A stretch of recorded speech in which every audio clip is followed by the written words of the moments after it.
কাইয়ুম কাইয়ুম আজকে আমার উপরে কি রিয়াকশন হইতে পারে, মানে স্যারদের উপরে মানে কি বলতে পারে আমারে?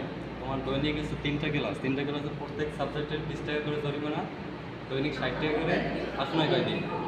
10 দিন। 10 দিনে 600 টাকা। তা আমার তো আমি অসুস্থ ছিলাম, আমার তা আমার কি ছাড় পাওয়ার কোনো সুযোগ নাই তোমার মনে হয় কি? এখন এইটা হচ্ছে শিক্ষকের উপর নির্ভর করে। আচ্ছা এখন আছি রাবেয়ার কাছে। রাবেয়া, আমার কি ছাড় পাওয়ার কোনো উপায় আছে?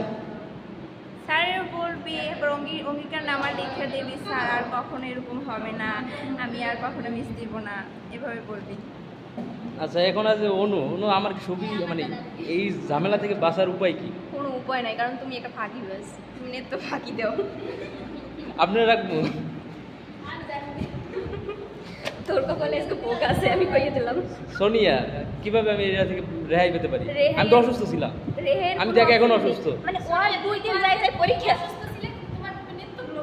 না, আমি সত্যি এখন অসুস্থ। প্রত্যেকদিন ব্লগ বানায়, এইখানে যাইতে পারে ওইখানে যাইতে পারে, এরপর হইছে ও অসুস্থ, ও তো 1 নম্বর ফাঁকি দেয়, স্যারে তার কইয়েই দিছে, তো এটা হইছে 1 নম্বর একটা ফাঁকি দেয়, সেপার হইছে তুই হইছে একটা ডিসকোয়ালিফাইড।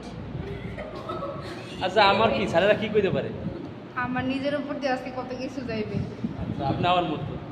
আমি অসুস্থ ভাই, ক্যামেরা সরাও। আমি অসুস্থ। এই হাজিরের খাতে তোর নামটা দেখ কি অবস্থা।